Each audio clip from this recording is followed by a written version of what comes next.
She sold all the cattle before the drought, and everyone laughed until the truth came out. When Martha Miller shook the buyer's hand that afternoon and signed the paper in the corral, she knew she'd become the talk of the whole region, and she did. But what she didn't expect was for people to laugh so much, laugh with that kind of gusto, with that satisfaction of someone who thinks they've finally proven they were right all along. The deal had been closed before the sun went down.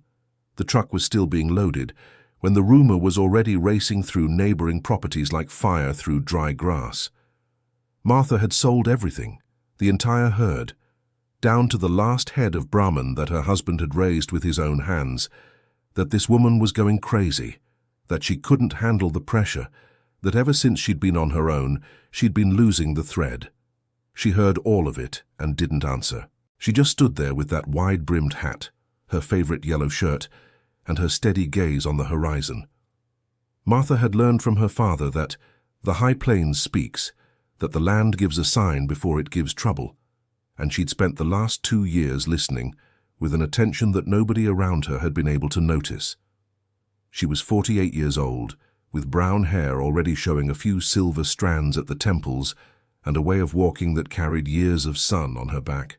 She wasn't a woman who talked much, she was a woman of action. And what she did that day stirred up the entire community in a way that only time would fully explain. The buyer's name was Mr. Sterling Harrison. He'd come from far away with a cattle truck and a notepad in hand, and he was the first to understand that Martha wasn't desperate.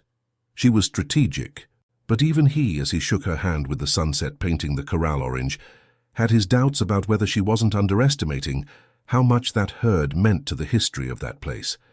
Because it wasn't just cattle. It was Hank Miller's life. It was 30 years of selection, of care, of good blood, that no amount of dollars can buy back the same way. The nearest neighbors had a name and a face for every comment. Dale Miller, the brother-in-law who never missed a chance to prove he knew more than Martha about his brother's ranch, was the first to call the whole family to announce the scandal. He owned a smaller place on the other side of the fence, and had a pride much bigger than the land he walked on. "She sold everything, Mrs. Evelyn, everything.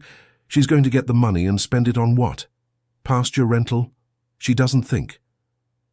Mrs. Evelyn, Martha's mother, heard that on the other end of the phone without saying anything for a long time. Then she replied with that calm of someone who's already buried more than one problem the size of Dale.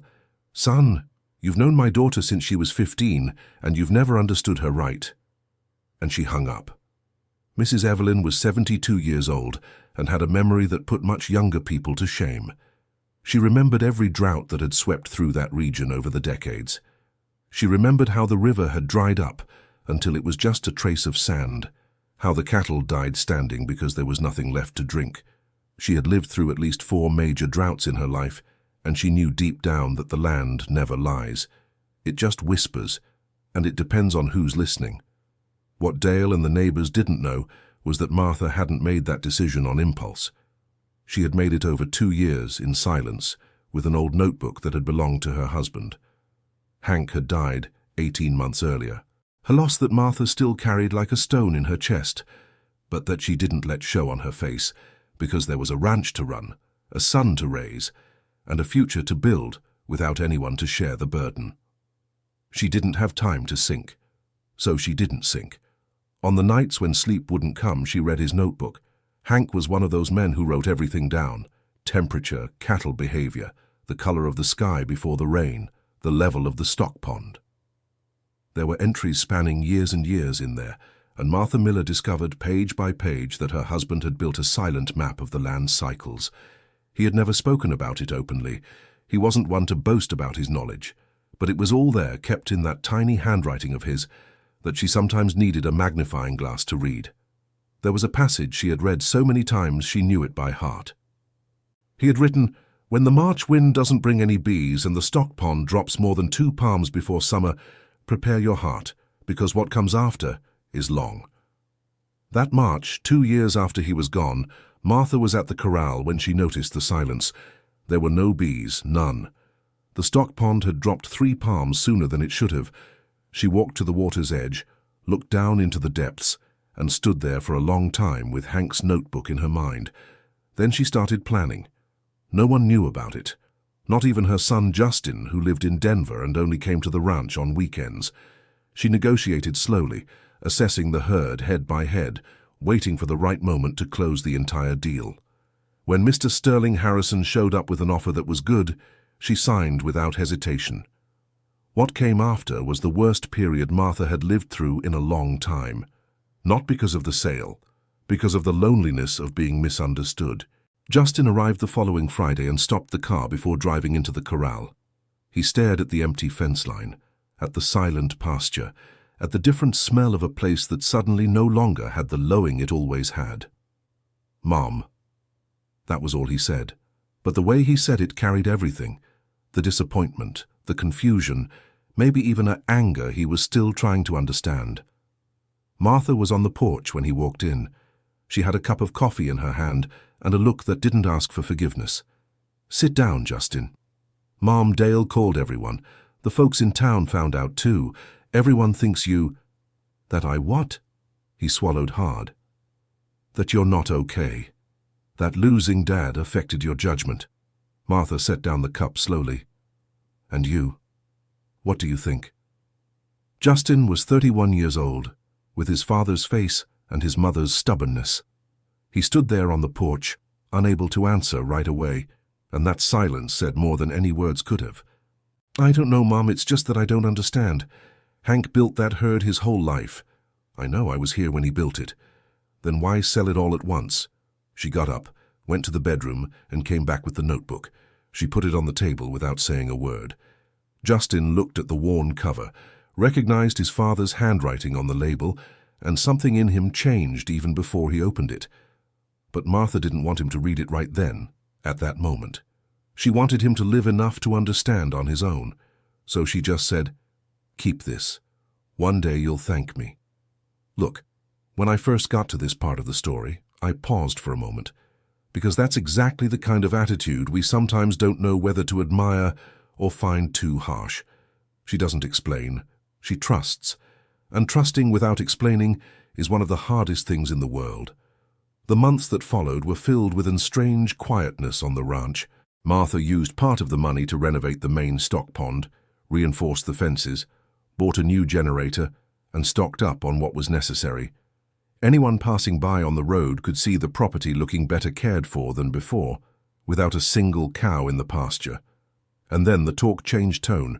Now they said she had completely lost her mind, that she was spending the cattle money on renovations without having cattle to generate income. Dale no longer called Mrs. Evelyn. He had given up trying to convince his mother-in-law because he knew the old lady would never turn against her daughter. So he went straight to the other ranches in the area, and there he found fertile ground for his narrative. "She's going to need help in 6 months," he'd say at the table in the general store where the men gathered on Saturday afternoons. "You'll see. Without the cattle, the ranch won't survive. Either she'll have to sell the land, or she'll have to ask Justin to bring in money from Denver."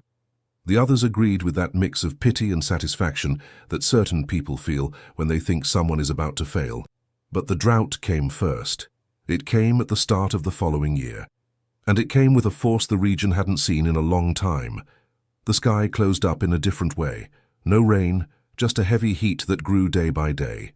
The levels of the stock ponds kept dropping, and the pastures turned yellow, then brown, then a color that has no name because it should never have shown up there. The neighbors' cattle started to lose weight. Dale was the first to feel the blow. He had a medium-sized herd, and with not enough pasture and the stock pond threatening to dry up, he had to start buying feed in quantities his budget couldn't handle. The price of feed had tripled with the scarcity. And the price of hay, well, forget about it. That's when things started to turn. Dear listener, if you're enjoying the story, go ahead and leave a like and especially subscribe to the channel. It helps us a lot, we're just starting out. Now continuing, Martha received news of what was happening around the area through Mrs. Evelyn, who was still connected to everyone and everything. One day her mother showed up at the ranch with that look of someone who has something heavy to say. "Henderson's daughter is crying because they're going to have to sell half the herd at cost. There's no way to keep them." Martha stared at her mother. "And Dale?" Her mother sighed. "Him? I don't know. He doesn't say a word to anyone. But Justin told me his brother-in-law went to ask for a loan at the bank in Denver, and the bank wouldn't approve it because the collateral was the cattle, and the cattle were worth next to nothing because of the drought. Then came the part I didn't expect when I first heard this story. Because what Martha did next, well, it's not what most people would have done, and I say that with all sincerity. She picked up the phone and called Mr. Sterling Harrison, not to sell anything else, to buy. Mr. Sterling Harrison was surprised by the call. He said she was the last person he expected to hear from at that moment, because everyone wanted to sell, and no one wanted to buy with the drought like that. "I do want to buy," she said, "but not right now. I need you available when I give the signal." "What kind of cattle, Martha?" "Calves, heifers, whatever there is for raising. And I need the price to be fair, not a bargain price." Mr. Sterling Harrison was quiet on the other end. "You're building a new herd." "I'm planning to." "And do you think there's room for more people in that plan?" She considered it. "What kind of people?" "I have a brother-in-law who lost half his cattle on a ranch near here. He's desperate. Good family, hard workers, in need of direction." Martha was silent for a stretch that Mr. Sterling Harrison would later describe as the most expensive silence I've ever faced in a negotiation. Then she said, "Have them call me." Justin found out about this conversation because Martha, for the first time, decided to tell him. He was at the ranch that weekend, and his mother called him out to the porch, sat down beside him and spoke slowly, as if she was stitching each word together before letting it out. She told him about his father's notebook, about the wind in March without a bee, about the stock pond dropping early, about the 2 years of preparation no one saw because she didn't want them to see, because she knew they'd try to talk her out of it. Justin listened without interrupting. When she finished, he went inside, grabbed the notebook that had been put away since that day, came back to the porch, and leafed through it slowly, with that expression of someone discovering his father in a way he never imagined. "Why did you never tell anyone that, Mom?" "Because that's how he was. He observed a lot, said little, don't you remember?" Justin smiled in a way that was both sad and beautiful. "I remember. You're just like him in that." They stayed there for a while, the two of them in silence with the notebook between their hands and the sunset painting the ranch, that color only the countryside has. It was that night that Justin made a decision he didn't tell his mother about right away. He called Dale, not to fight, to talk. Dale took a while to answer. When he did, his voice was tired, in a way Justin didn't remember hearing before. His uncle was a man of posture, of a broad manner, of a voice that rose at the wrong moments. But that night he was different. "Justin, Uncle Dale, I need to tell you something. If it's about your mother..." "It is, but not the way you're thinking." Silence. "Go ahead." Justin told him what he knew, about the notebook, about the signs, about the preparation. He didn't say it to humiliate. He said it because he thought his uncle needed to understand, not to apologize for Martha Miller, but at least to have the truth from the other side. Dale listened to everything. When Justin finished, he stayed quiet for a while without answering. "And now?" he asked, his voice having shrunk. "Now you're going to have to decide what you do with it. There are things you only learn after making mistakes, and the amount of humility needed to take back a mistake that everyone saw, that's one of the biggest tests of character there is." Dale showed up at Martha Miller's ranch on a Tuesday morning, without warning, without the broad manner he'd always had. He had his hat in his hand, literally, and an expression she recognized because she had seen the same one in the mirror during hard times. Martha was at the corral, inspecting the stock pond she had rebuilt, and that was now full while her neighbors were drying up. When he arrived and she turned, the two of them looked at each other for a few seconds. "Martha, Dale, I came..." "I know why you came." He swallowed. "Didn't need to come." "No, but I'm glad you did." It wasn't an easy reconciliation. It wasn't that pretty soap opera kind of talk where everything gets resolved in 5 minutes. They stayed there for almost an hour, Dale talking in a way she'd never heard from him before, without the shield of pride he'd always carried. He had a family to support. The drought had hit when his herd was at its peak and he had no financial reserve. He was scared. and fear. Martha understood very well. "I don't have money to lend you," she said clearly, "but I have a plan, and if you want to be part of it, we'll talk." The plan was simple in essence and complex in execution. With the money she had received from selling the herd, and which she had managed very carefully over the following months, Martha was going to buy calves and heifers at prices that were now more affordable because of the drought. She would use the well-kept pasture and the full stock pond on her ranch to raise them, and she would offer the neighbors who wanted to join a kind of partnership. They provided labor, she provided the space and the starting capital, and the profits would be split when the herd was ready to sell. It wasn't a simple offer. It had rules, it had responsibilities, it had a deadline. Martha wasn't a woman to do favors without structure. She had learned from Hank Miller that kindness without organization turns into chaos. Dale asked for a day to think it over. She gave him 2. Meanwhile, Mrs. Evelyn came to visit her daughter and found the ranch busy in a way it hadn't been for months. Justin was there helping his mother with the surveys, and there were 2 other local guys who had come on Mr. Sterling Harrison's recommendation. The old lady arrived with a lunchbox, sat on the porch with that way she had of taking up space calmly, and just watched everything for a while without saying a word. Then she called her daughter. "Martha Miller, come here." She came and sat next to her mother. "Your grandmother once did something similar," Mrs. Evelyn said, looking out at the pasture. "Before a big drought, she sold all the chickens and pigs. Everyone thought she had lost her mind. You know what she told me when I asked?" Martha shook her head. She said, "Daughter, animals feel the land before we do, but we are the ones who have to act." Martha kept looking at her mother. You knew I would do the right thing." "I knew you were my mother's daughter," Mrs. Evelyn replied with a small smile. That was enough. I had to stop here when I first read this. Because there is a chain of women passing wisdom down from generation to generation in a way we almost don't notice, and that invisible thing is what keeps many families standing in times of crisis. Dale returned in 2 days, as agreed. He came onto the ranch with his older son beside him, a young man about 25 with the look of someone who had spent sleepless nights. He sat at the table that Martha had prepared on the porch, with the partnership papers organized, and slowly read through them. When he finished, he looked at her. "You could have said no to me and nobody would have thought it wrong." "I know." "Why didn't you?" She thought for a moment. "Because Hank always said that what you do for people when they can't repay you is what truly defines who you are."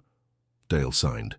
In the following months, Martha's ranch became a kind of recovery center for that community. Not with pomp, not with announcement, with work. Mr. Sterling Harrison brought the animals in batches that arrived over time, and the restored pasture responded well, because the stock pond held water that others didn't have. Martha woke up before the sun every day. She had more people to coordinate, more decisions to make, and still she found time to sit with Hank's notebook at night, reading the notes he had left, feeling as if he was still there guiding her. Sometimes she laughed alone at some things he had written. He was dry in manner but had a quiet humor between the lines that she discovered little by little, as if the notebook was delivering her husband to her gradually so she wouldn't feel it all at once. Justin noticed the change in his mother, not an easy happiness, a solidity, as if she had found the balance that had been unstable since his father left. "Mum, I want to learn."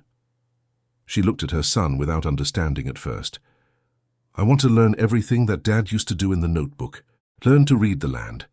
Martha looked at him for a while. "It will be a long road." "I know. There will be many times you think I'm wrong, and later understand that I wasn't. I know that too." She went inside, came back with the notebook, and placed it in her son's hand. "Start here.